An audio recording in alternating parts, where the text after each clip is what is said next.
جی welcome back ناظرین. آپ کو بتائیں کہ ہمیں جوائن کر چکے ہیں نذیر حسین صاحب ہیں, سابق سفیر ہیں. بہت شکریہ نذیر صاحب آپ کا ہمیں جوائن کرنے کے لیے. رفیع اللہ خان نیازی صاحب ہیں, سینئر اینالسٹ, اسٹوڈیو میں جوائن کر چکے ہیں. بہت شکریہ نیازی صاحب آپ کو ہمیں جوائن کرنے کے لیے. سب سے پہلے آ جاتے ہیں نیازی صاحب کی طرف. نیازی صاحب مجھے یہ بتائیے گا کہ ابھی جیسے میں نے بتایا کہ برطانیہ, کینیڈا, آسٹریلیا کے بعد پرتگال نے بھی فلسطین کو آزاد ریاست تسلیم کرنے کا اعلان کر دیا ہے, لیکن امریکہ کی جانب سے اور اسپیشلی نیتن یاہو کی جانب سے اس کو مضحکہ خیز قرار دیا جا رہا ہے. اس کی لاجک کیا ہے؟ بسم اللہ الرحمن الرحیم. شکریہ فائدہ. دیکھیں نیتن یاہو یہ مسخرہ پن یا ڈونلڈ ٹرمپ دونوں ایک ہی پیج پہ ہیں. انہوں نے تو ایسی باتیں کرنی ہیں چونکہ پہلی دفعہ میں نے دیکھا ہے کہ ویسٹرن کا موڈ جو سامنے آیا اور امریکہ اور اس کے اسرائیل کے خلاف, تو میں سمجھتا ہوں یہ خوش آئند ہے اور اسی چیز کو وہ محسوس کر رہے ہیں کہ یہ ان کو ہمارے ساتھ کھڑا ہونا چاہیے تھا, لیکن یہ ہمارے جو مخالف سمت میں کھڑے ہو گئے ہیں.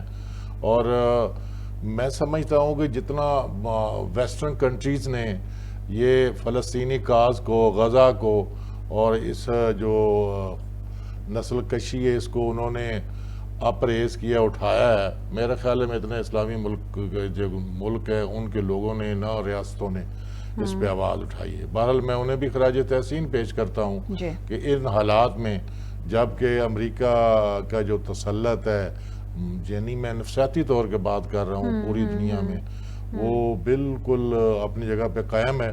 پہلی دفعہ میں اس کو نا شیٹر ہوتا دیکھ رہا ہوں. اچھا دیکھیں میں تھوڑا سا پیچھے جاؤں گا. سب سے بڑی زیادتی تو یہ ہوئی کہ جب آپ دیکھیں 1993 میں 13 ستمبر 1993 اوسلو ایک پیکٹ ہوتا ہے, اس میں دو فریق تھے, ایک اسرائیل تھا اور دوسرا فلسطین جو اتھارٹی تھی وہ تھی.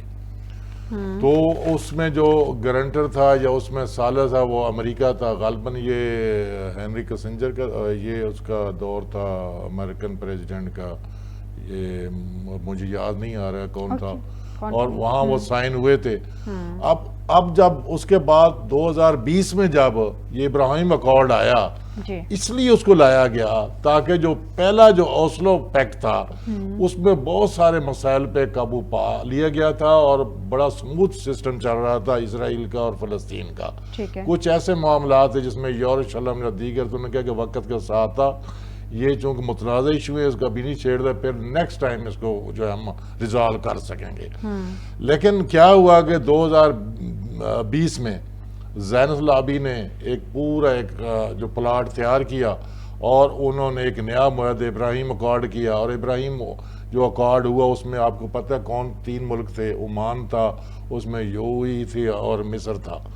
اس میں فلسطین کو شامل ہی نہیں کیا گیا, اس لیے کہ ان کی نیت میں فطور تھا, ان کی نیت خراب, یہ منافقانہ رول پلے کر رہے تھے کہ تاکہ 2 اسٹیٹس والا جو تھیوری ہے وہ جو ہے نا اس کو رپیٹ نہ کیے جائے, وہ کھول کر سامنے نہ آ جائے, اور وہ اس کو پس پردہ کرنے کے لیے انہوں نے اس کو فریق نہ بنایا. حالانکہ چاہیے یہ تھا کہ ابراہیم اکارڈ سب سے پہلے فلسطین کو جو ہے نا اس کا فریق بنانا چاہیے تھا. اور مجھے لگتا ہے ایسا ہے کہ اسے ابراہیم اکارڈ سے جو فلسطین کی کاز ہے اور فلسطین جو ہے نا وہ بند گلی میں چلے گئے ہیں, بلکہ سائیڈ لائن ہو گئے ہیں. ٹھیک ہو گیا. جی میں آپ کی جانب آتی ہوں نیازی صاحب. نذیر حسین صاحب مجھے یہ بتا دیجئے کہ ایک جانب تو ممالک جو ہیں تقریباً UN کی رپورٹ کے مطابق 193 میں سے 145 تو یہ فلسطین کی آزاد ریاست کے حق میں فیصلہ دے چکے ہیں, مطلب اس کو تسلیم کرنے کا وہ کہہ چکے ہیں. لیکن دوسری جانب جو نیتن یاہو ہے وہ بار بار اس طرح کے سٹیٹمنٹس دے رہا ہے کہ کوئی فلسطینی ریاست قائم نہیں ہوگی, اور اس کو اس چیز پہ وہ اپنے آپ کو تھریٹن کنسیڈر کر رہا ہے کہ اس سے اسرائیل کی ریاست کو خطرہ ہوگا اگر اس کو تسلیم کر لیا جاتا ہے, یا اسرائیل کو وہ سنگل ریاست کے طور پہ اپنے آپ کو کنسیڈر کروانا چاہ رہے ہیں. اب اس ساری دنیا میں اس سارے ایشو کو لے کے دنیا میں جس طرح سے ابھی احتجاج کیا جا رہا ہے, اسپیشلی یورپین کنٹریز میں جس طرح سے احتجاج کیا جا رہا ہے, لوگ سڑکوں پہ نکلے ہوئے ہیں, کیا دیکھ رہے ہیں آنے والے دنوں میں کیا ہوگا؟ یہ بڑی اہم کانفرنس بھی اب سٹارٹ ہو گئی ہے. دیکھیں یہ 100 سال پرانا ایشو ہے. جی 100 سال پرانا. اس پہ جو زائنسٹ ہیں ان کا کئی سو سال کا ایک